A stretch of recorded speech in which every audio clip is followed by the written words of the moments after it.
so far away, Lucas. I can see there's a Stitch is very happy to see me back there. Stitch is very excited today.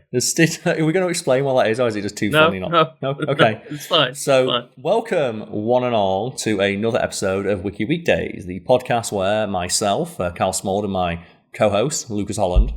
Hello there. I'm trying to tamper with my wiki to discuss this week on screen, and my mouse just disappeared, and I'm trying to just where'd it go?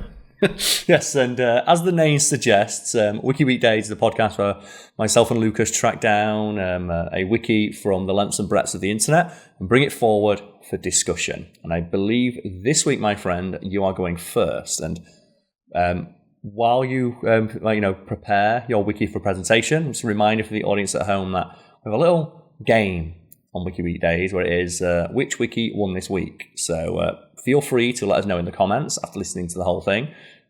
To let us know which wiki you personally found most interesting, entertaining, or just altogether, just insightful, I guess. There's many words we could use. A lot of people get a lot of different things out of this podcast.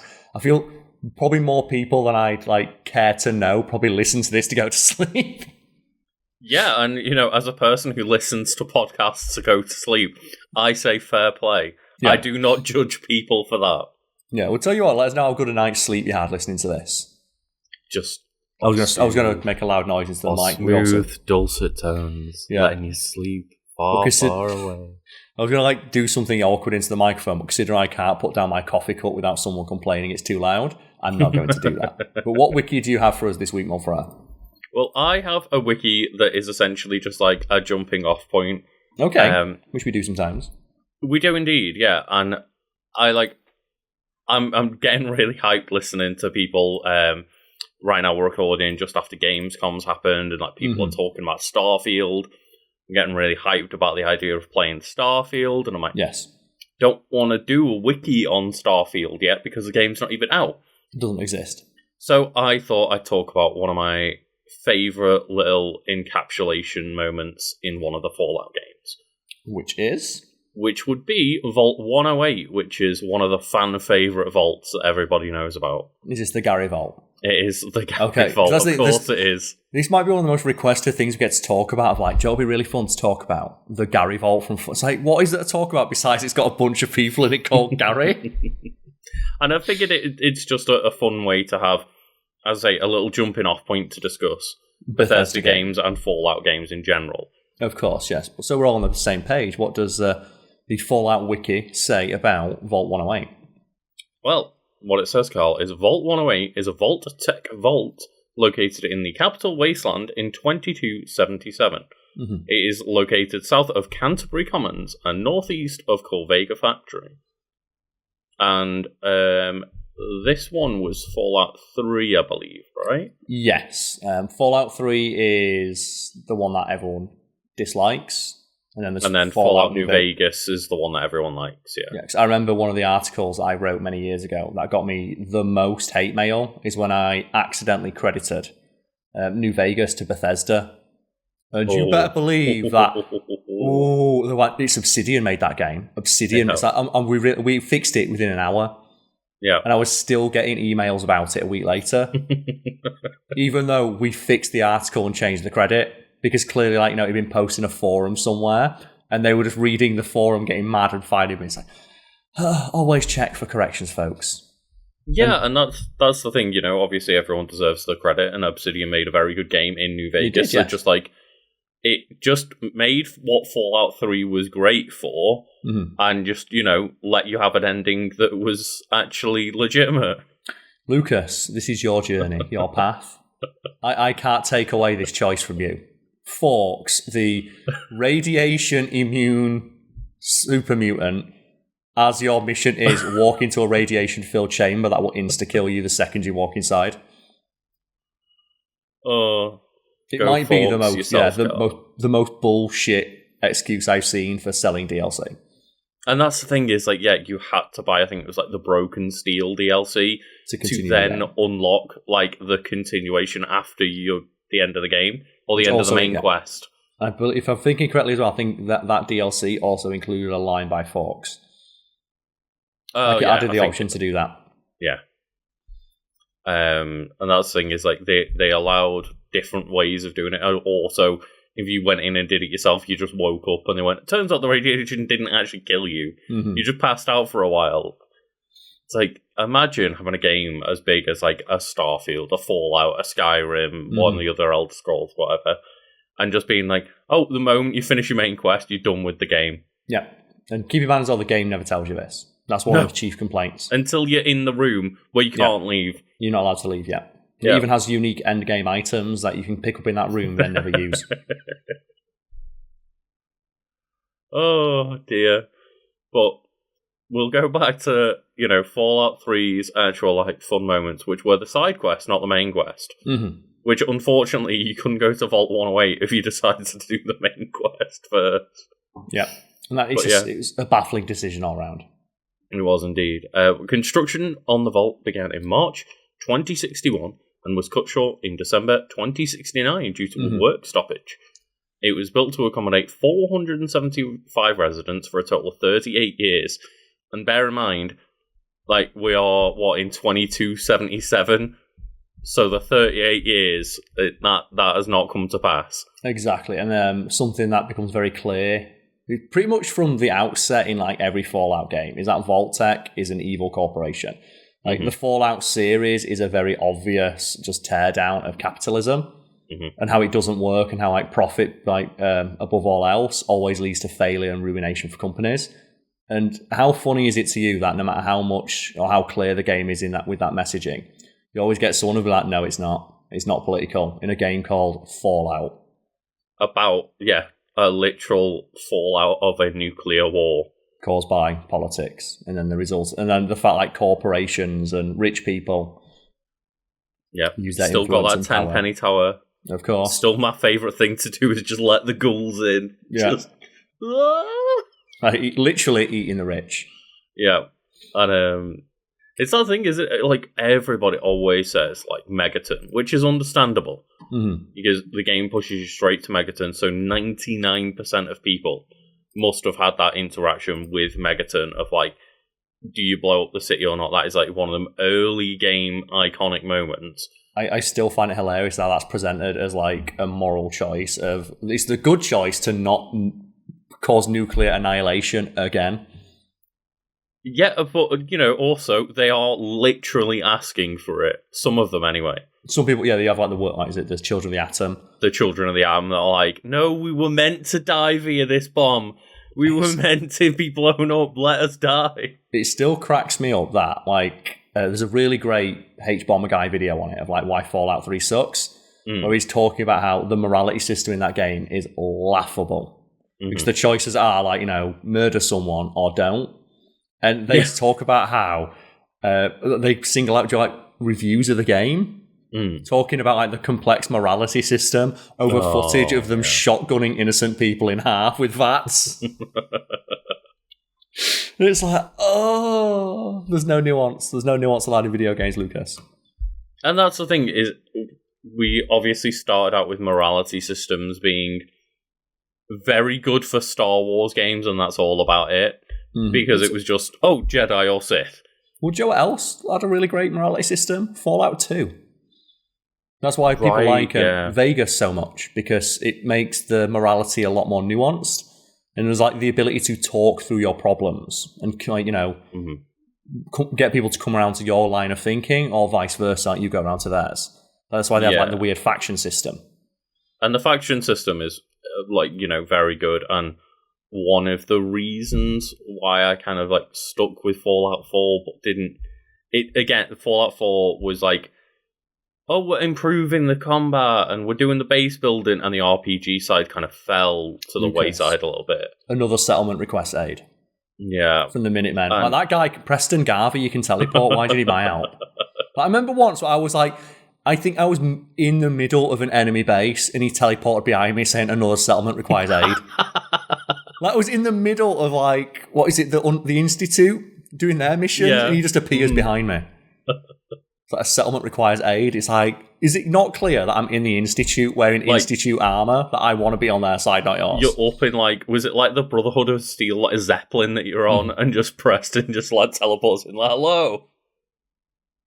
And I find it so funny, though, speaking of NPCs, it's like, we've done all this work to make 1,000 planets in Starfield. It's the biggest, most impressive, like, Bethesda RPG that you've ever seen before. And it, like, pans to a conversation, and, like, you still see the NPCs are just dead behind the eyes, like, help me. Yeah, it's just a quirk of the game. But the thing is, though, I've seen Baldur's Gate, and that's similar. Well, you similarly have, like, people just standing stock still and you talk to them. But I'm going to say, I want to fuck a lot more of the NPCs in Baldur's Gate than I do in Starfield. You know what? Based off the posts I've seen online, a lot of people agree with that sentiment, Karl. Lucas, you can literally bear back a druid. He just turns into a bear, and he's like, is this okay? And you're like, yeah, I'm down with fucking this bear. I'm down for having a homosexual, some mutual homosexual masturbation with a bear. The thing is, like, what about when the druid, like, turns into an eel halfway through and just, like, slides up inside you? Like, hey, man, takes all sorts in the Dungeons and Dragons universe. It does. And that's the thing is, like, it's something I've seen presented online of, like, if Baldur's Gate was like an anime game, everyone would hate it because it's so horny. But like all of a sudden it's D&D and everyone's like, "Yay, horniness!" It's like, yeah, probably. It's because true, if it was an anime game, you wouldn't be having like sex with like cool vampire dude. It'd be like underage, big titty dragon girl who looks 11 years old. There's a reason why everyone's like, "Who do you want to fuck?" It's like, well, the vampire, because he's just like this handsome older gentleman with like a fly ass fashion sense. Karl, the girl only looks 11. She's actually 1,000 years old. It's like, no, stop. She's an eternal dragon. It means it's legal. It's like, no.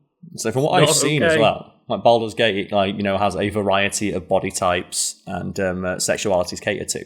And oh yeah, it really seems like, to the point of like, do you want to fuck a bear? It seems like it's got many people catered to. I do like the people who just do the classic of I'm nice to every NPC and I'm sex with a bear. What's going on? The other thing where they click every positive interaction, which is obviously something they've learned from games like Fallout, where so if you want the best option, just pick the positive option for everything. It's like, no, that's not how it works. Like, pick the option you want to give it. It's a role-playing game. What would you say in this situation? There's no wrong answer. And the only wrong answer is the one that you don't want to give. And that is what happens in a lot of video games, right? If you just commit one way or the other, like, you're bound to just have things happen where, for example, when I did a playthrough of Mass Effect where, like, my shepherd was a good person, and I did a Paragon run, it was just, all of a sudden every single person on my spaceship thinks I'm flirting with them. Which I think I'm just trying to be a nice captain. Which actually might be, inadvertently, one of the most realistic representations of being a woman ever seen in like a video game, where if you're just nice to men, they think you want to sleep with them. Yeah, and they like, didn't realize clarify, like, I normally play as like femshep, so that's why. There's nothing better. I find it so funny. I'm just trying to be a nice, friendly captain, and everyone's like, "We'll bang, okay?" It's like, no. There will never be though a shitpost more legendary than Commander Shepard being like, "We'll bang, okay." Did you ever see they got Mark Mears to say that at a con once? Yeah. Like Mark Mears, the voice of Commander. People don't know there's a very famous shitpost of just, we're going to get Commander Shepard like, "We'll bang, okay?" Just every time he speaks to someone, he's like, "Well," and it's just, and they got the voice actor for Commander Shepard to say it live, so now that sound clip exists of just Commander Shepard being like, "Hey, I just wanted to bang you. We'll bang, okay?" And it's like the fact that he's basically just, that Commander Shepard is just Glenn Howerton. And the thing is, Dennis, it's like the most accurate representation of Shepard. He's just Dennis, isn't it? It really is. It's like just the Shepard method. Well, it's Dennis, but with actual charm and allure. I will never stop laughing at that bit in Always Sunny, where those two girls are getting invited back to Paddy's and they say they've got a boyfriend. Where Charlie Day turns all the way around before Glenn Howerton just pissing himself laughing. People go look up the scene on YouTube of just like Always Sunny, I just wanted to bang you. It's and like yeah, they to clarify, it's like he's inviting them back to like their safety bunker during a storm, so it might help you find the clip a bit easier. And just you just see Charlie Day in the show completely, He's like, he completely turns all the way around. Yeah. He about as close he gets to walking off of set, and you can see him visibly shaking with laughter as Glenn Howerton goes full sociopath and is like, "Did you not know that I was inviting you to my bunker to bang you?" And it's just in my head, I'm like, I can only think of Commander Shepard. We'll bang, okay? And it's so good. I love that line. Shout out to Glenn Howerton for just that role in general, but I find it so funny because it's like, well, Charlie's just called Charlie, and then you've got Rob McElhenney is Mac. McElhenney, who's Mac, and then Glenn Howerton went, I just decided to not be called my own name because I didn't want anybody to associate me with that character because of how bad that character's going to be. How did he never? Did you see that he was in the running to play Ted Bundy in a film? He went to Zac Efron instead. Oh, God, yeah, I think he did recently, because there was one. I remember there was when they were recording the podcast for a while, and he had a shaved head for another role, and he was talking about getting into the role of being a psychopath and stuff. And I think he did play some kind of stalkery psychopath role for another movie, but it's he plays that role so well. Yeah, like I said, the Commander Shepard, we'll bang, okay. It's so. Anyway, go tell me about this vault. Let's talk about Vault. So each vault, if people don't know, is essentially the idea of the vault was not actually to save people; it was to perform experiments on the people they got inside under the allure of safety. But yeah, the premise of the experiment in this vault revolved around intentionally leaving all standard positions unfilled to be assigned personally by the Overseer. This was with the exception of 3 named roles, including Zachary K. Jameson as Chief of Staff, Jarek Maddox as Chief of Security, and Nathan Origin as a Morale Officer. Yeah, so my feed cut out for just a little bit there as you started talking about the vaults being set up to for human experimentation. And, oh, right, okay. Yeah, so it's just basically the 3 standard positions that are filled, and then the rest is all assigned by the Overseer. Yeah, and it's just in the Fallout universe, what they did is they used the vast networks they had to, as you said, perform experimentation, but a lot of it is unethical, genetic human experimentation, some of it for purportedly good reasons, such as trying to create perfect humans, but some of it's just done for shits and giggles. Some of them are just done of I think there's one vault where it's we put 299 men and 1 woman in it just to see what would happen. Oh, God. Yeah, little things like that. But they also did the alternative of we did one that has 300 women and 1 man. Just to see what would happen. So basically, committing people to, horrible futures. I think we can all imagine what, a post-apocalyptic world where either of those scenarios plays out would happen. Yeah, and it's, I think it's all of them were set to be opened after a certain amount of time. So that the decay of the radiation would mostly be gone. That's kind of the point of Fallout bunkers. But I think it's Vault 101, which you started in Fallout 3. That one's experiment is that it never gets opened, right? Yeah, there's a couple, and I think some of them have some of them are tests and control groups. Some of them are just simple things of okay, we're going to give these people this kind of food and see what happens. Like I said, it's just illegal human experimentation on a mass scale. It is given that the universe that you're in is nuclear annihilation, it borders on genocidal. Yeah, and everybody who signed up for these experiments does not know, apart from people like the Overseers, but who sometimes do know, sometimes don't. Yeah, for the majority of the time, it's that pretty much everyone in the vaults do not know. They've just been told, "Oh, sign up and get your name in listed for a vault because that will keep you safe from the nuclear bombs that are going to go off." And that's they just thought it was safety, and then it's actually just as you say, illegal experimentation without them knowing. Just because they thought for shits and gigs. And speaking of illegal experimentation, what happened in Vault 108? Well, so it says, in addition to the most of the roles being unfilled. The primary power supply was intentionally set to fail in 20 years, just shy of half of the vault's intended active time span. So it must just be like 40-something years, maybe 50 years. Yeah, and again, just why not? Let's just see what happens if we give them no power after 20 years. Mm-hmm. And then the backup power supply, steam whistle mini geothermal, would not be sufficient to power the entirety of the vault, a fact the scientists were aware of. Yep. In addition, the vault would be outfitted with 3 times the normal amount of defensive weaponry and lack standard entertainment. So it's just, the power's going to go out. You're going to only be able to power certain parts of the vault. There's no entertainment, and also there's weapons fucking everywhere. Yeah, there's nothing to placate people, and then there's weapons. It's one of the things about the Fallout universe is it's under the surface that it has like Vault Boy is like, yeah, even the logo itself is like a dark joke of like, do you know where like the Fallout Boy thumbs up thing comes from?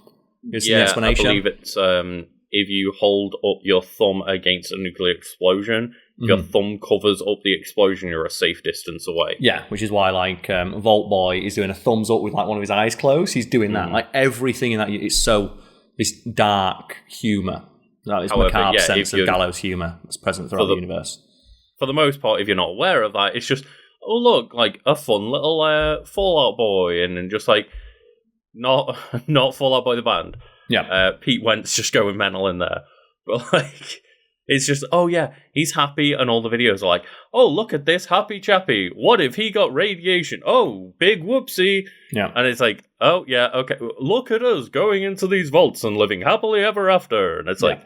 Yeah, it's all just, as you say, that kind of like gallows humor and that macabre attempt at just like picking apart just the horrifying, like dark side of all these corporations trying to like just keep you safe. Yeah, a deliberate teardown of like capitalism, and then people still don't get it. I always think it's that amazing image. And the other one was like the guy going, "Wow, cool robots," and it's like the Fallout armor. With like the actual message of the series, like capitalism is like a mistake.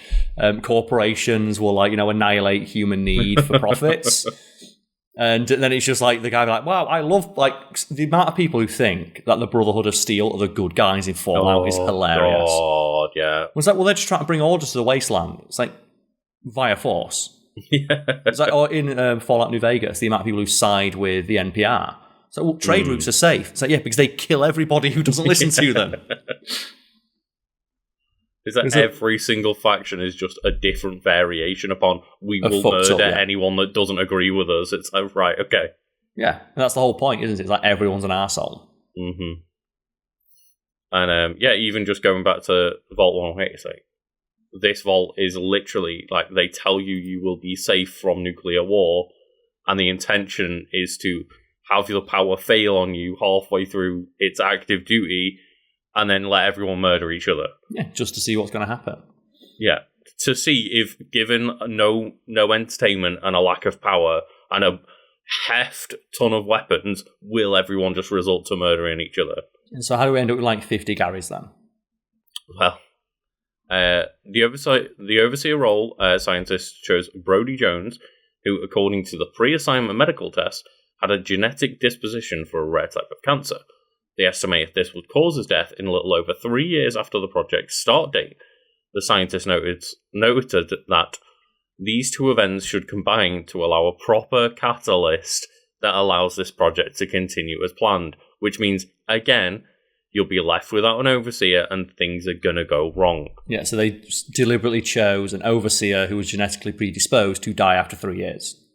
When it's meant to be like a 40 to 50 year project, Yeah, so you want someone who's going to be in charge the entire time, so they wanted to create a deliberate power vacuum.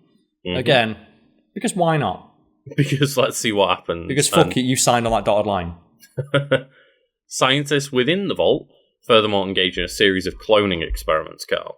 A holotape found in the cloning lab describes their efforts to clone a man repetitively. It outlined the process in that every time the man, Gary, was cloned, he immediately became hostile to non-clones, with each one becoming more violent. After the 53rd was no different. The staff began to wonder what to do with all the clones, as the vault's observation rooms were becoming full. Of Garys. Of just 53 different Garys. The Garys. And I think as well, like, people always talk about this vault. This vault is so fun. And it's like, it's really not, because the joke gets so old after the first, like, after the 8th Gary.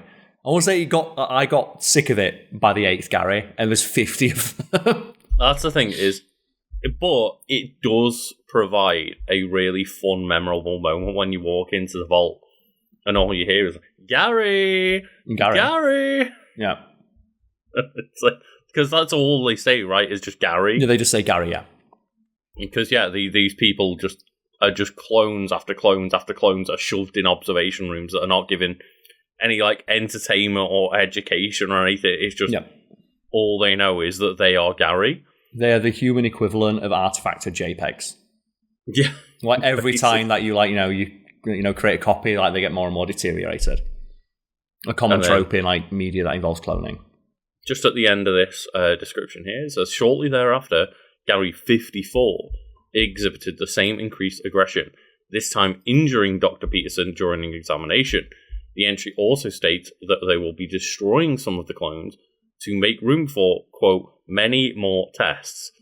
When the lone wanderer discovers the location, only Gary clones and creatures remain alive inside. So it's just that, thing that Fallout 3 and Fallout New Vegas do really well, of like the environmental storytelling of like, well, here's some like holotapes to tell you that, oh, Gary 54 and all the other Garys were like aggressive against non-Garys. Mm-hmm. Now there's only Garys left. Yeah. It was like, it's a series that's really good for that. Like, some of my favourite like moments in Bethesda games are like the little jokes they like to put in. Like Fallout is like, as a couple, like you find like a skeleton wearing an Indiana Jones hat inside a fridge, like nod to Indiana Jones hiding in the fridge. You find like skeletons like holding like guns as if they've committed suicide.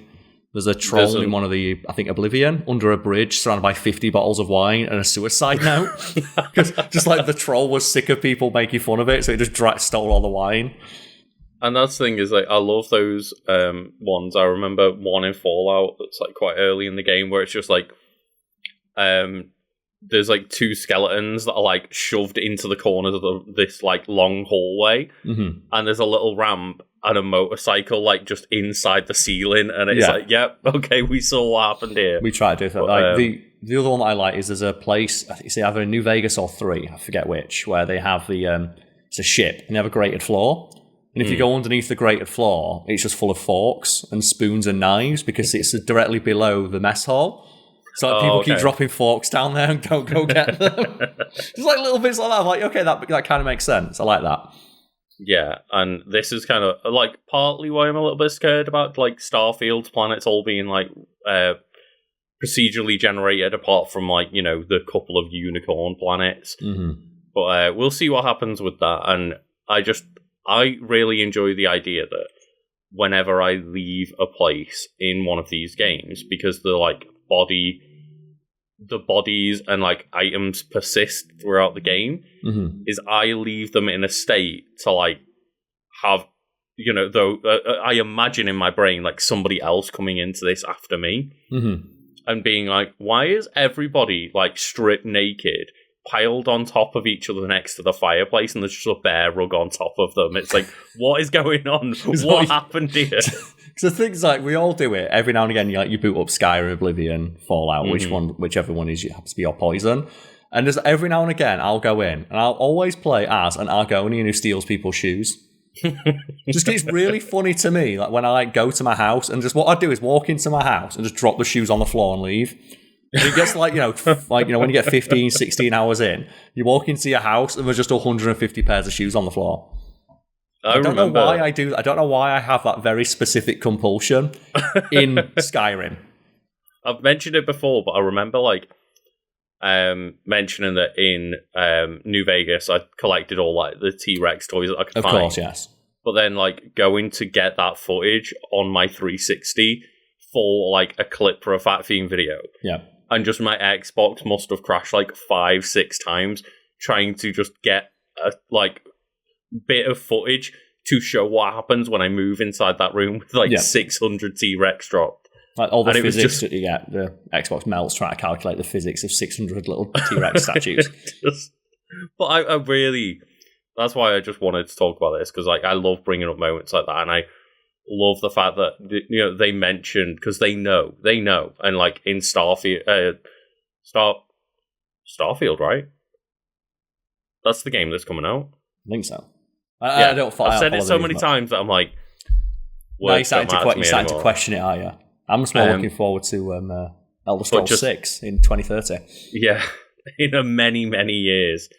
But just in the breakdown for that, they just had one woman that was like, I really like holding people's spaceships up, boarding them, and stealing all the sandwiches and hoarding them. And it's like, they know exactly what people do in these games. Yeah, just I think I never completed Skyrim because I just didn't give a shit. Because the moral choice of side with the racists or the racists.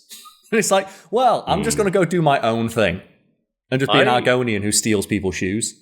I do remember I must have been about, say, 30 to 50 hours into Skyrim, and going like, why can't I charge my shouts yet? And then Googled it and went, oh, you have to do the second quest in the main quest. And I went, oh, I still haven't started the main quest yet. Got it. Okay. Which is always like, do you want to be the Stormcloaks, who are all racist? And obviously playing as an Argonian makes all those quests really awkward. Or do you want to play as the Imperials, who are also racist, but like in that way where it's like, okay, we'll let the Argonians live here, but only at the docks.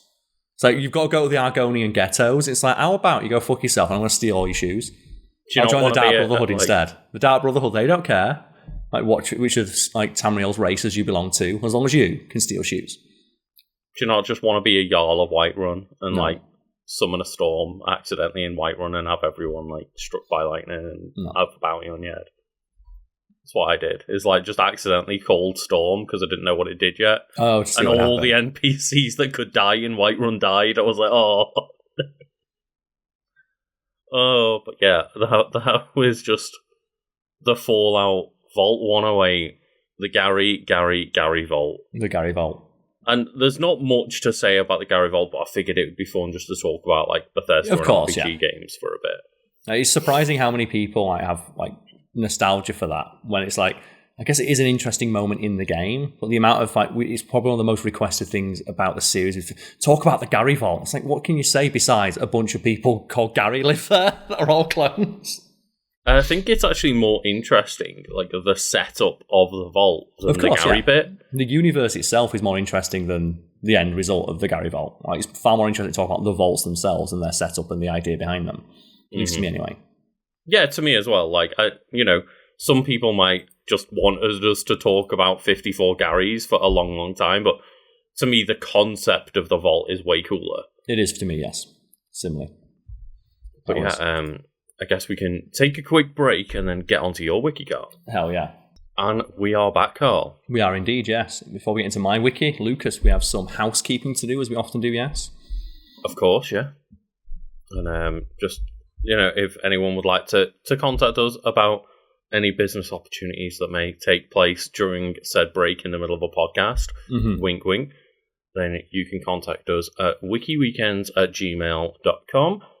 I've noted that clearly someone's, started doing that thing of like submitting them to phishing stuff, because the spam's coming through hard and fast now on those emails. It's more if you just put your email address anywhere online.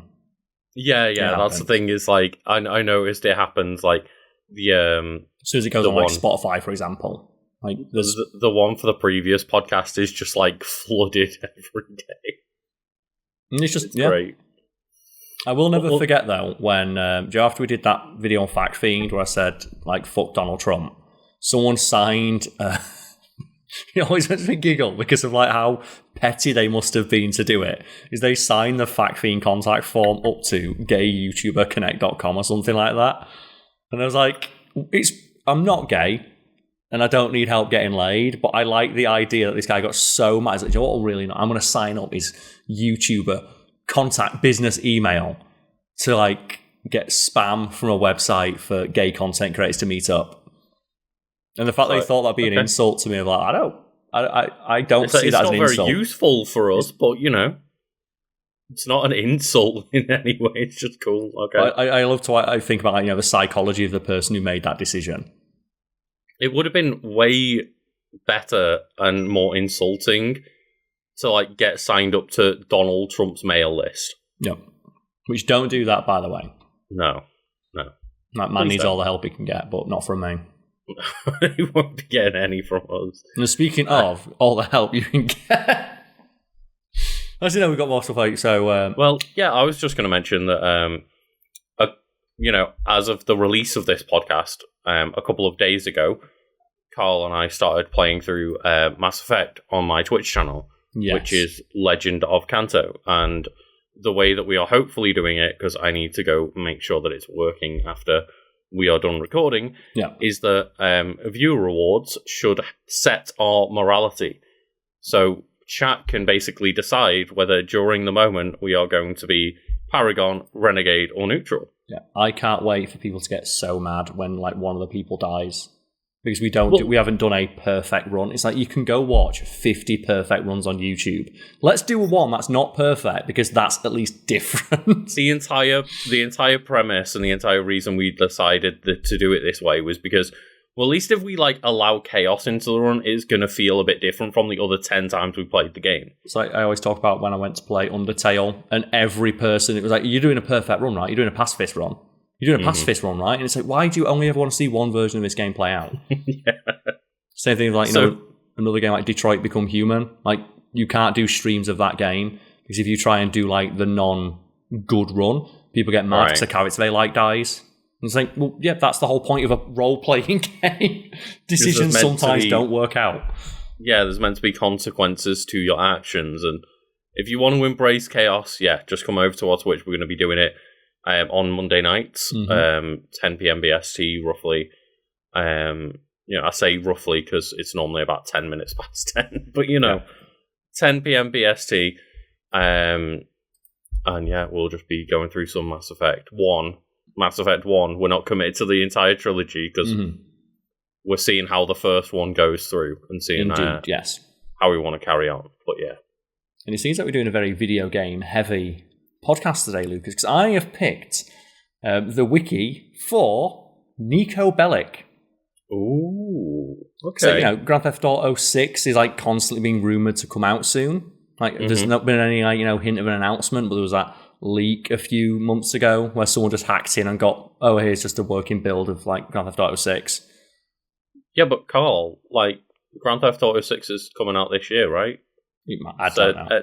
People have said every year for 5 years. Yeah, it's going to be Grand Theft Auto 6 and the Switch 2 coming out this year. Let's go. But for anyone who maybe isn't familiar with the character of Niko Bellic from Grand Theft Auto 4, the protagonist from that game, we have his wiki entry here, which of course will be linked below. So Niko Bellic, in Serbian, a word I can't pronounce, is the protagonist of Grand Theft Auto 4 and a supporting character in both The Lost and Damned and The Ballad of Gay Tony DLC. He's also mentioned, at least very briefly, in Grand Theft Auto 5 and is a character the player can select in Grand Theft Auto Online as the parent of their online creator character. I didn't know. So one of the things they do in the online... You can be the son or daughter of Niko. Yeah, you pick a mum and a dad, and then you basically create a blend of those, basically just two NPCs from the game. Mm-hmm. And they do something similar in all the online games for Rockstar. And there's a couple of ones you can get Niko. I think you can get Claude from GTA 3. Claude, yeah. There's a couple of those. But yeah, so Niko grew up in Yugoslavia, where he fought in the Yugoslav Wars. He later worked for organised crime syndicates as a hired gun in Liberty City. And ever since the wars ended, one of his main goals was to find and kill one of two men, Florian Kravic or Darko Brevic, for one of them betrayed his military unit during the wars and nearly killed him. And he is the cousin of which character, Lucas? Of course. Everyone's favourite bowling companion, Roman. Roman, let's go bowling! Do you know what? My favourite bit about Roman is that you can actually max out his relationship with Niko by inviting him to go bowling and then just hang and telling him he can't make it. Because the boost you get to your relationship for asking to go bowling is like more than the negative points you get for saying you can't make it. Right. So you could just like get him to 100% by repeatedly asking him to go bowling and say, sorry, I can't make it, mate. Maybe next time, Roman. But like, it still improves your relationship with him enough to get away with it. You're just like going up a little bit every time. Yeah. And then we have like, so the basic biographical information for Niko. We have full name, Niko Bellic, also known as Nikolai, Nicky Boy, Niko Boy, Jimmy, NB, Money, Mr. Balkan, Mr. Mention, Mysterious European, The Yokel, and Rude Boy. And his place of birth is Yugoslavia, which isn't confirmed in any game. And this is one of the reasons I wanted to mention this of. They have never confirmed in any piece of Grand Theft Auto media where Niko Bellic is actually from. They always describe him as being from a grey part of Eastern Europe, and that he took part in like the Yugoslav wars. That's all they ever say. I always remember it as like a vague Eastern European background. Yeah, they just by design, you're not supposed to know where he's from. They say he's from a grey part of Eastern Europe, and like he speaks Serbian. So people think he's from Serbia, some people think he's from Yugoslavia, some people think he's from like one of the Balkan nations, but the whole point is you're not supposed to know. But fans of video games don't like not having a definitive answer. So Niko Bellic's page on both Wikipedia and the Grand Theft Auto Wiki is one of the most edited, when people just keep going in and editing where he's from. Even though there's never been any direct confirmation from anyone involved with the making of the game to confirm one way or the other. But Karl, that would be interesting. Yeah. It'd be interesting for somebody to have like an undefined, like area that they came from, but just no, we've got to decide for the game itself. Yeah. It's almost like it's not important to his character, and therefore it's not mentioned. Well, yeah, that's the thing, is all you need to know is vaguely Eastern European, and now he's now in not New York. Yeah. Because I mean, but it's just one of those things I really like about gamers. You must have heard that like famous quote about gamers of gamers will optimize the fun out of video games. Mm-hmm. And it comes down to even discussions of media, it's in general just nerds, I think. It's like, you can apply that broad concept to nerds as a whole of just, they will optimize the fun out of anything.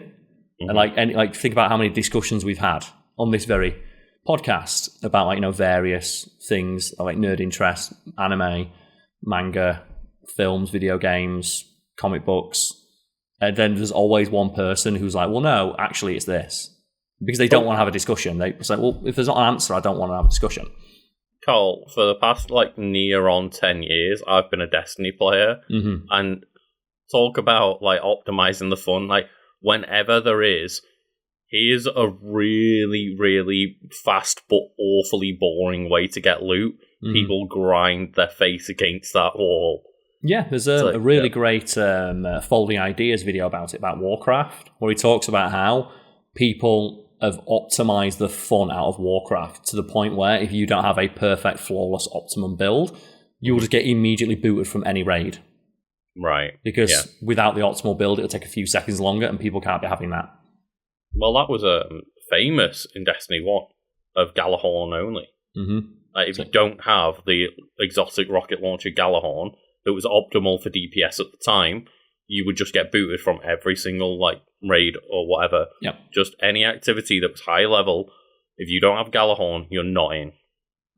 I'm going to presume as well that includes the raid to get Galahorn.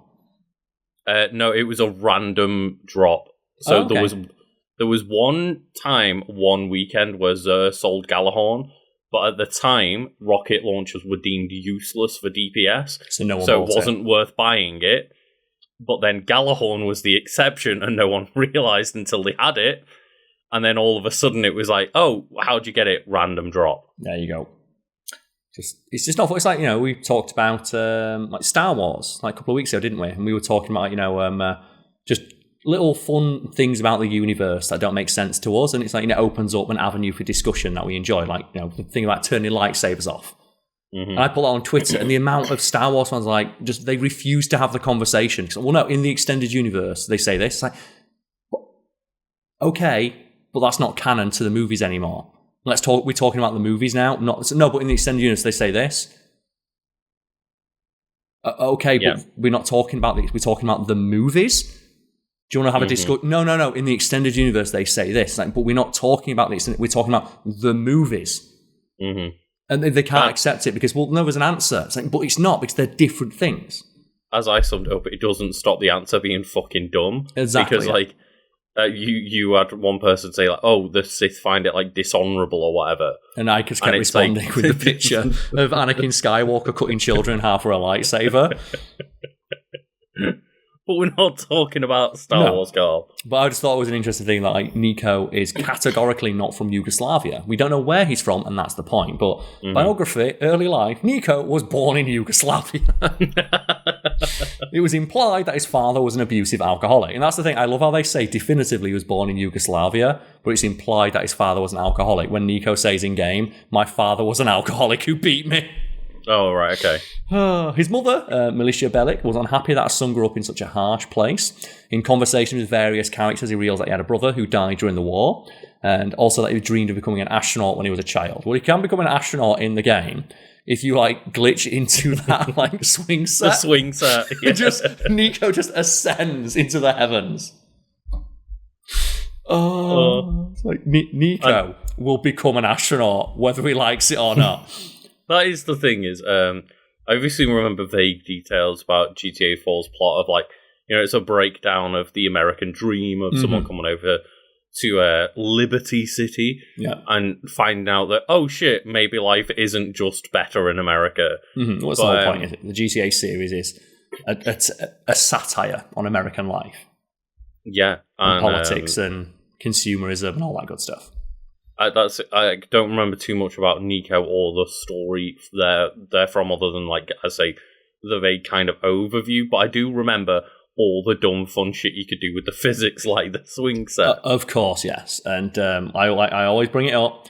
I will never forget when I was playing Grand Theft Auto with a friend, we had a few beers, and just Niko Bellic jumped out of a helicopter 100 miles in the air, landed directly on his neck, stood up and went, I fucking hate this country. It was like, what a man. What an absolute man. I still remember just like nights where, you know, again, we just sit there, have a few drinks and pass the controller around playing Grand Theft Auto, and one night culminated in like taking a helicopter through the train tunnels. Just to see, can we get in there? Just to see what happened. And we got in there, but then when a train came through, shit went down. I'll never forget, it's like one of the funniest things I have ever seen. Because I was playing Grand Theft Auto 4 with a friend of mine, and he got into, like, you know, the helicopter tour. Like, and he was like in the helicopter tour. I guess it's kind of interesting that you can do this, but I kind of want to stop now. And he's like, how do you, like, skip this, you think? Like, oh, press triangle, which is the get in and out of a car button. I'll never forget, does he press the button, and Niko, without a moment's hesitation, throws himself from the helicopter and just screams, starfishes to the ground, lands on the floor and dies. I just like remember thinking like that we were laughing so hard about what the image that must look like of you're taking a guy on a tour. I'm like, so, Mr. Bellic, are you enjoying it?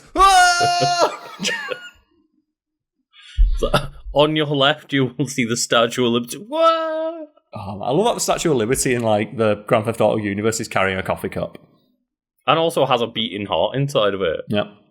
Those games are amazing for like their Easter eggs and all that dumb stuff.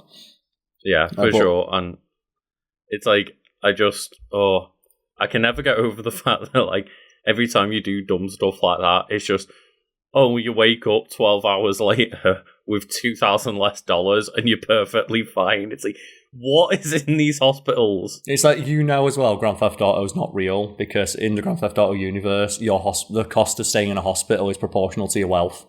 It's a fair system, which means you know it's a satire. But you know, we don't need to talk about the biography. All you need to know is that Niko Bellic, throughout the course of the game, it's like player determinant what his actual story is, but ultimately either loser as a potential love interest or his cousin Roman. In the Avengers, either one completes his story, retires from a life of crime. And there are a few Easter eggs in GTA 5 where they mention Niko and they say an Eastern European guy who's making big moves in Liberty City, but he's gone quiet. And there's like an Easter egg where you can see like his Facebook equivalent in that universe's page. And they say like, he's there, he's like celebrating Roman's birthday, which would suggest that the ending where Kate McCreary dies and Roman survives is the canon one, but Rockstar have said that's an Easter egg. We've never confirmed one way or the other what happened to Niko. I didn't realise that you could save Roman. Well, you get the choice, don't you? It's based on which mission you do, like the penultimate mission. It depends on which person gets killed. All I remember from that game is, like, I remember Roman dying. So I guess I chose Roman to die. It's all I remember, though, is that after that happened, Niko Bellic walked in with a rocket launcher and ended everybody. Because, like, what was that, like... Niko Bellic is such a fucking unit in that game. I'll not forget, like, my friend was doing the assassination missions, and it was like, it might be, like, Agent 47 himself could not have pulled off an assassination as slick as what my friend did. Where, like, he goes to the phone, the payphone, so, okay, we want you to kill this guy, hails a taxi, calls the taxi, fast travels to the location where the guy is, steps out of the taxi, drops to one knee, pulls out a rocket launcher, shoots it, and before the rocket launcher has even, like, hit the target, has got back into the same taxi and gone back.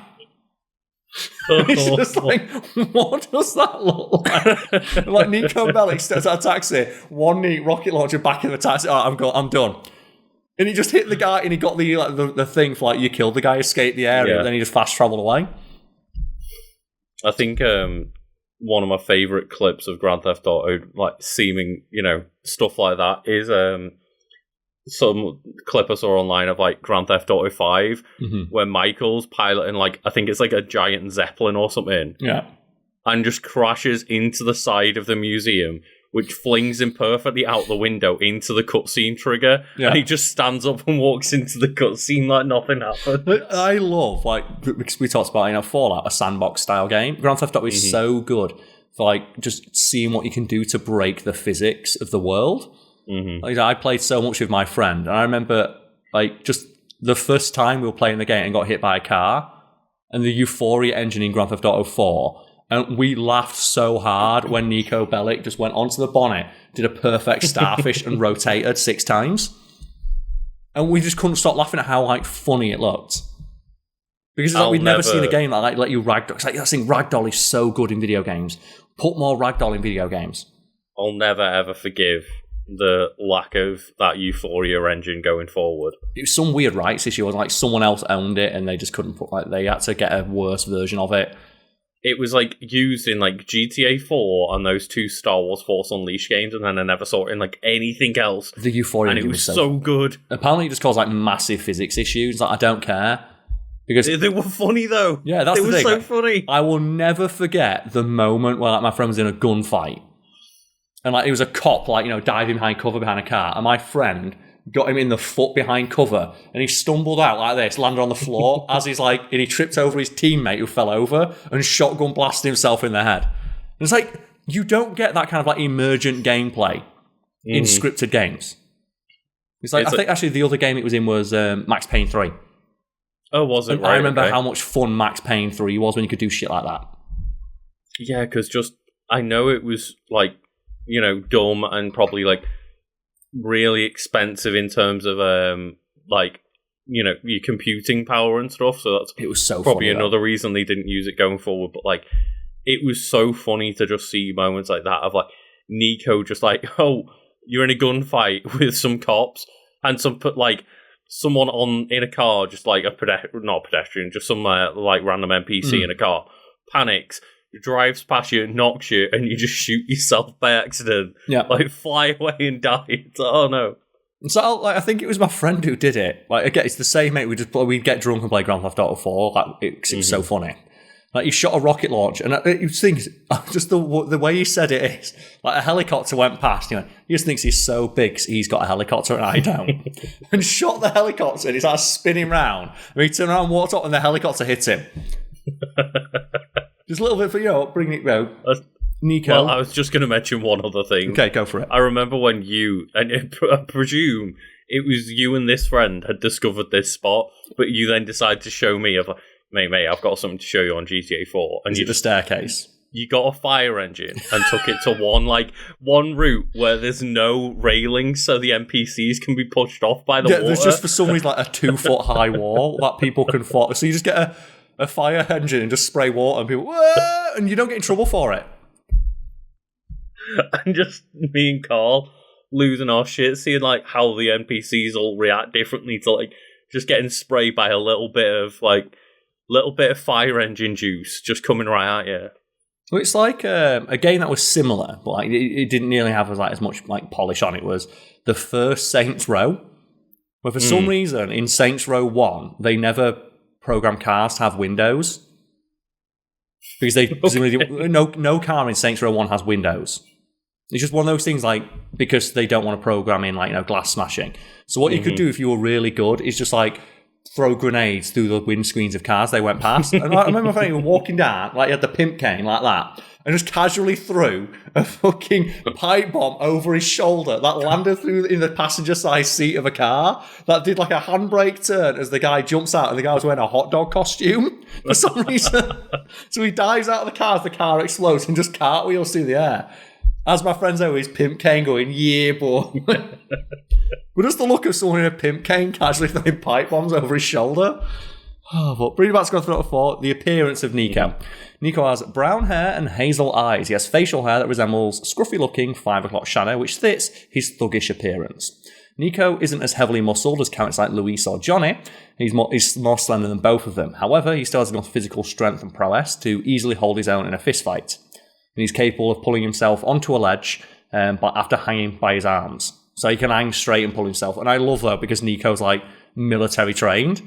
He has like a counter, and it's like something that never comes up in gameplay because basically after the first mission you have a gun. But like one of the most brutal things you can do is if someone comes at you with a knife, is just take the knife off them and stab them in the throat. Oh God! And I will never forget like again, same friend as mine. We were doing that. Like, there is one of the scariest things in that game is Niko with a knife because he just like waves his hand like this, and just NPCs just don't know how to deal.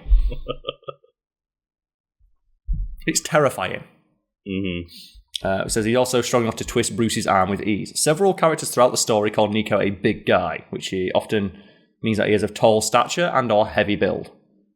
Which makes sense, yeah. He's like, former military dude. He says, while he's like described as being of average build, he's in fantastic shape due to his lifestyle. As a result, he can run for an extraordinary amount of time. And he almost never as well gets out of breath. Like you can sprint with Niko for like a good 2 minutes and he won't get out of breath.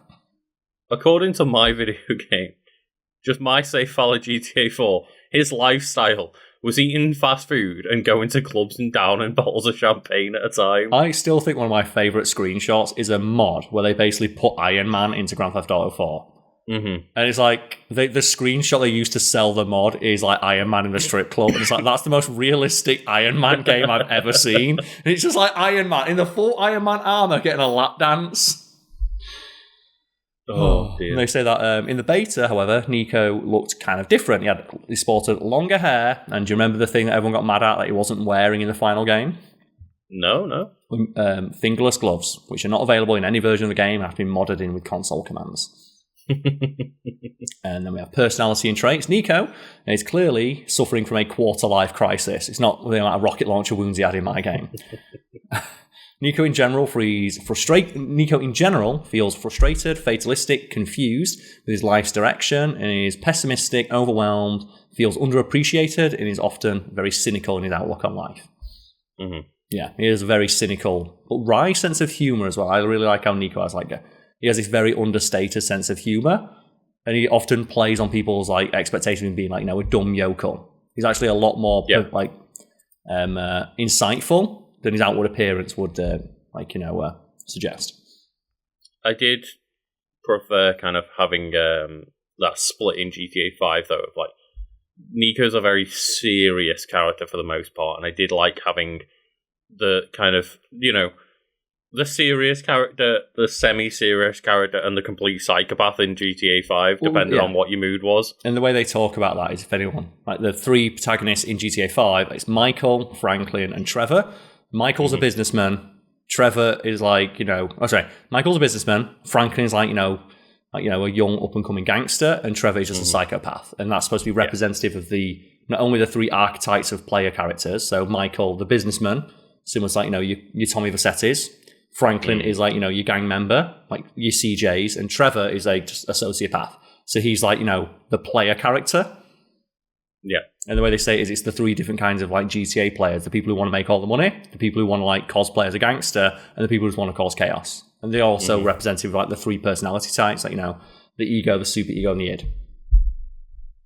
Yeah, and that's the thing. This is not me like reading too much into it. The developers have said as much.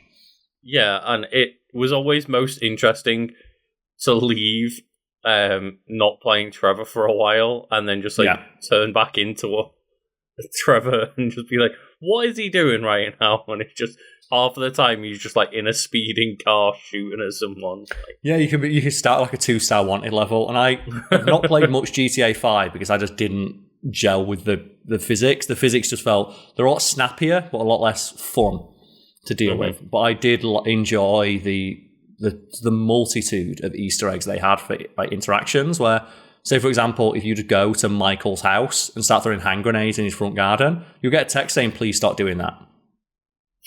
Or like if you steal his car, you'll get a message like, bring the car back, my wife's going like mental. Yeah. And it says here that without the player's direct control, Niko will never hit a female pedestrian. For example, when he carjacks someone, the animation can sometimes see him punch or kick the occupant of the car. We will only do this to male drivers. If the driver is female, Niko will simply pull them from the car and not cause any harm. Unless it's me playing and I like, you know, whip that bad boy around and hit it with a bonnet, like they're in John Wick. And then we have, there is a section on naming errors and language. So the name Niko means nobody or nothing in the Serbo-Croatian language. The surname Belic would not exist in that language as it does not allow consecutive consonants, i.e. the double L in Belic. It's also pronounced with a hard C throughout the game. Niko himself used the incorrect pronunciation when introducing himself to the receptionist at the Goldberg, Ligner and Shyster lawyer's office in the mission final interview. A proper pronunciation would be Belic or Belic, which goes. That basically means that his name is like nothing kind of thing. Yeah, and it also is like a deliberate misspelling because I find it hard to believe Rockstar didn't do any research on this. Oh yeah, for sure. And it says that the surname Belic is likely derived from Russian rather than Serbian, which is incorrect. It's almost like he's supposed to be like, I'm trying to think of the word I'm trying to use now. Not analogous. Like he's like, a combination of basically like he's from made up Istan somewhere in Eastern Europe. Yeah, he's from Eastern Europe. Yeah, and like all of Eastern Europe. He's from all of it. And so that the name Niko is distinctly of Croatian origin rather than Serbian. The latter one preferring the name Nikola. And it's just one of those things, of like that's the point. Like they mention that multiple characters in the game pronounce his name differently or give him nicknames or like spell it and pronounce it. Well, yeah, because he's a foreigner in America, and Americans aren't generally familiar with foreign pronunciations, which I think is kind of a neat bit of like meta humor that people repeatedly mispronounce Niko's name. Yeah, it's just so frustrating when you see like there's so many things that went into being like he is not from a country, he is from quote unquote Eastern Europe. Yeah, and they say, and then people are like, no, he's from Yugoslavia. And they say like his voice actor is American, and he said that the accent he assumes for Niko is a stereotypical Eastern European accent. Instead of being specifically Serbian, although Niko does speak Serbian Croatian, it's frequently mispronounced or wrongly emphasized, showing that either the voice actor is unfamiliar language or that Niko speaks it as a second language. And I would assume that both are true in that scenario. Yeah, and it's just that thing of like, you notice at no point there do we say like any specific country. They say like, there's elements and influences of Serbian, Croatian, a little bit of Russian, almost like he's supposed to be just from some vague area in Eastern Europe, and that's the point. But either way. It's like they're not trying to make a commentary on any specific country other than America. And that's probably the reason why he's not from a certain country. Yeah, but then people don't like that there's no definitive answer, so they say, well, no, he's from Yugoslavia. Okay, sure. The entire premise of Grand Theft Auto was breaking down America. Yeah.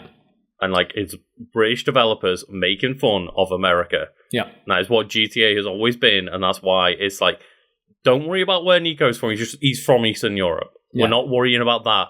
We're talking about the fact he's in America now. It's like one of those things I say. In my opinion, it's a nice little bit of meta humor. That why would anyone in America ask? No one cares. Multiple characters don't give a shit where he's from because they don't. All they care about is making money.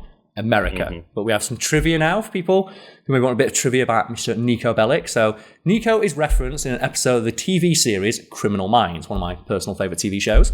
In the episode, a missing child is reported as being named Niko Bellic, to which senior agent Rossi immediately catches on. Niko Bellic is the name of the character in Grand Theft Auto 4, to which his co-workers stare at him in disbelief, prompting him to reply, "What? I know things." And that's the one where they keep all the names, like the aliases that the missing person uses. They keep using video game characters and he knows them all. And he's like, oh, right. People don't know Rossi is played by Joe Mantegna, who is the voice of Fat Tony. Oh, so now I imagine Fat Tony being like, I play Grand Theft Auto. And I think it's a nod to the fact he plays gangsters in his other roles. Niko has unique quotes when failing certain missions. Some quotes include, "Fuck, fuck, fuck. I have got to stop fucking this shit up. This place is not so much of a fucking holiday, and Roman, I should have never read your fucking emails and stayed away." I forgot that's why he comes over. Yeah, to get a job. Roman makes it out that he's like living this large, really rich playboy that's got this amazing life. And then he comes over to Roman's flat and it's like a shitty one-bed stinkhole. Like, oh, okay. Yeah. According to Roman, Niko was a reckless driver in his home country, which notice is not clarified. When destroying Roman's cab during Easy Fare, Roman will joke how Niko always blows up normal cars, but doesn't crash the tanks from back home. In a conversation with Manny Escuela during the Escuela of the Streets, he claims that he stalks a woman in Europe and knows the correct distance to keep behind a target vehicle. The reason for this is never stated, but he could have been joking. You know he wasn't. It's revealed, if you date the character Alexandra Chilton, that Niko has a very large penis. She refers to a blog as Niko's bulging package and how well hung he is. After Niko sleeps with her for the first time, she writes on her blog that she is to discuss this with her friends, Heidi and Paige. Alex also comments that he can be rough and kinky, including a session where he bullfrogged her over a washing machine, which she recorded as he spanked her with a frying pan. Does the idea of Niko Bellic, like, yeah, why not? Oh, why didn't we get, like, the hot coffee mod for GTA 4? Just watching people spank each other with frying pans. Yeah, as Niko is the protagonist of GTA 4, he doesn't have a defined favourite radio station. He might comment on any radio station that is great when switching to the station in a taxi. However, he does state his opinions about some music genres. For example, he says he likes rap, but he's not crazy about it. You also note that he is a fan of reggae when talking to Little Jacob, who's like Rastafarian, noting that the city has some powerful music. And he says that you will eventually warm up to the reggae radio station if you hang out with Little Jacob a lot, which goes to show he's listening to Little Jacob's music and just grows to enjoy it as he spends time with him. Does it mention if he's got a comment about the remove music? No, he doesn't, no. It does say, though, that if you switch to the right-wing joke station, like the Fox News equivalent in-game, he will refer to it as that stupid right-wing station. Fair. If you steal money from a cash register in Liberty City, Niko will say, "Forgive me," and then leave. And then Lester Crest mention of Niko going quiet in his GTA 5 Easter egg nod. It could be a reference to Niko's voice actor Michael Hollick's dispute with Rockstar Games, resulting in his refusal to voice Niko any further. And if people don't know, Michael Hollick was paid $50,000 to voice Niko, which sounds like a lot of money until you realise that Grand Theft Auto 4 made like $1 billion and he gets no residuals for that. I wonder how many copies of like GTA 4 were sold. Yeah. Because it's like one of the best-selling games of all time because it's a GTA game. Of course, yes. So I'll quickly just like have a little check. I mean, straight away it says like GTA 4 sold over 6 million copies in the first week. Yeah, because I think people, when they hear this, so it's like, well, $50,000 sounds like a lot of money until you realise, well, he worked on this game for like 3 years. So if you divide that, okay, so for 3 years' work on and off, $50,000 is less than minimum wage, and he gets no residuals. It was on and off, but yeah, there's no residuals. There's no like extra money for how well it sold or anything like that. And it's just one of those things of like, it kind of sucks for like the guy who's like, a influential part of the industry, an influential part of gaming history, and he gets absolutely nothing in return for, the continued success of this series. So that's like the thing people like. I think it was something like trending yesterday. Some guy who was like getting dunked on for just being so wrong. Like, nobody deserves to get paid for like, one time, like something like nobody deserves to keep getting paid for work they did years ago. And it's like, oh, that guy is going to learn in real time that if you do something that people don't like or do like, it's going to continue getting interacted with long after it gets created. He's going to learn firsthand that things will continue getting interacted with long after they have been created, for better or worse. And you should still get credit and or recognition for that. But They should, yeah. Most people can't pay their bills with credit or recognition, so they prefer money instead. And I did just check, and it said as of 2013, which is when 5 came out, GTA 4 had sold at least 25 million copies. Yep. So it's like, 25 million copies are like, what, 50 quid, $60, and the guy saw 50 grand out of it. Yeah. But, there's a reason it's a thing in the industry. Want to get paid for the work. Like, there's currently like a whole ongoing thing now of like, people deserve to be fairly compensated for their work. And if that work continues to earn profit for the company that ultimately owns it, the people who help create it should get kickbacks from that. They should get their share. Same thing like, we make YouTube videos. This YouTube video will continue to earn money as long as it's on YouTube and YouTube is running ads against it. And as long as YouTube's running ads against this content and they're making money, we should get our cut. I don't think anyone's going to argue that's not a fair deal. If you continue to earn money, if what the company who owns it is, YouTube doesn't own it, but the company who's hosting it continues to earn money from it, we should get our share.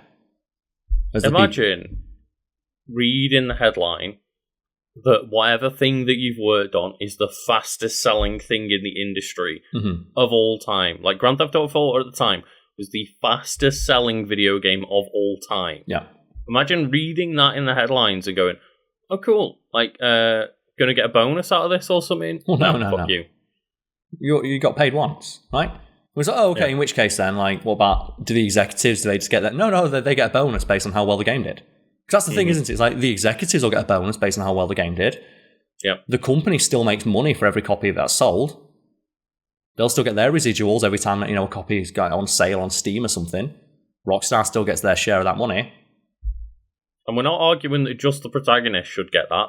No, employees in general should get a kickback if you make a successful product. Yeah, and it's that thing of I'm not sure exactly how you'd work it out, but I would presume the company who handles say localization, they will probably just have an argued share of the eventual income it makes. And any company that's well, that's not sustainable. It's it is, because the executives get millions of dollars when these things do well. Because that's the thing ultimately as well. Everyone says, well, you can't be expected to be paid forever. It's well, they're not. But if the game keeps being successful, if the piece of media is successful for 25 years and continues to earn money for the person who owns the rights to it for those 25 years, the people who helped create that thing should arguably be entitled to a percentage. That's equal to the amount of work they did on the project. People are still streaming Seinfeld to this day. Yeah, on loop. Was the story about all the actors from Friends? They still get they still make millions of dollars every year in syndication rights because they argued for points on the back end, which they should be entitled to. It's if the company who owns Friends is continuing to create or make profit off of your likeness, your work, your acting, you should be entitled to a share of that. The opposite story of that, of the person that made Squid Game. Oh yeah, had been trying to sell it for so long that they just agreed to a deal, which just got them to make the product. And fair enough, yeah. But it means that they then made I think it was the highest grossing thing Netflix had ever done, or one of the best things that Netflix had ever done in terms of it was a cultural phenomenon, yeah, for Netflix, and they go. And they just walked away with their first solitary paycheck, and that was it. Yep.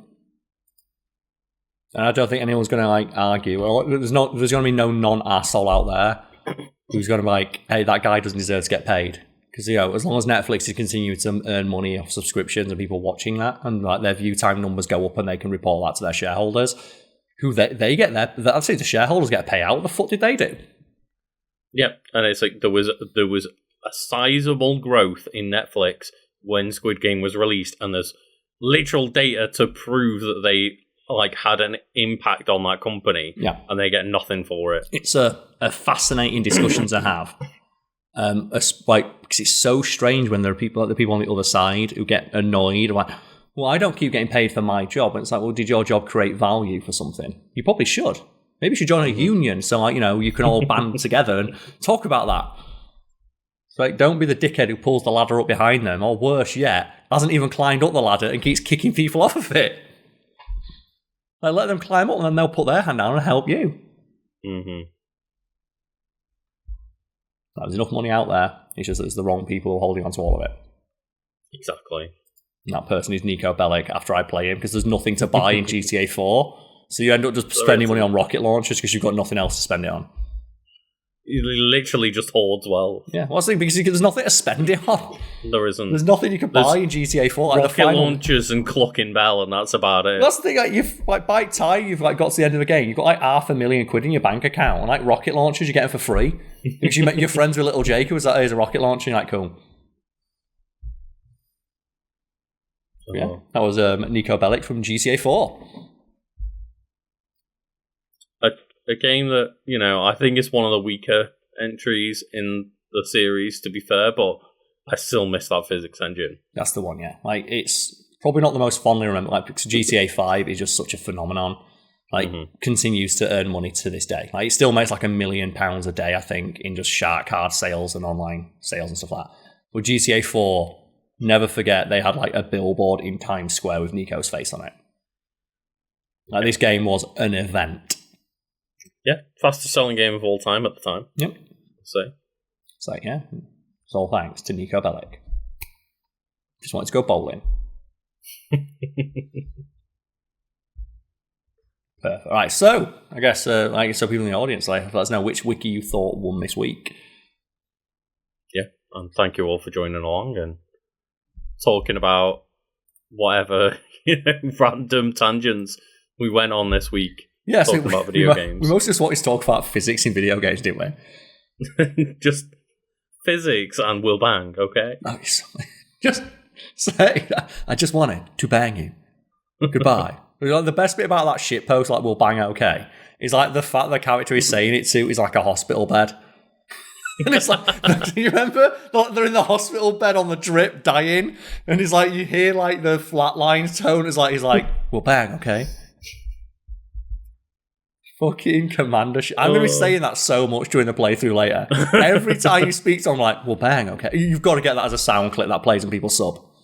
Oh, God. Isolate the sound clip and make it the sound thing that plays when people sub. It's well, bang, okay.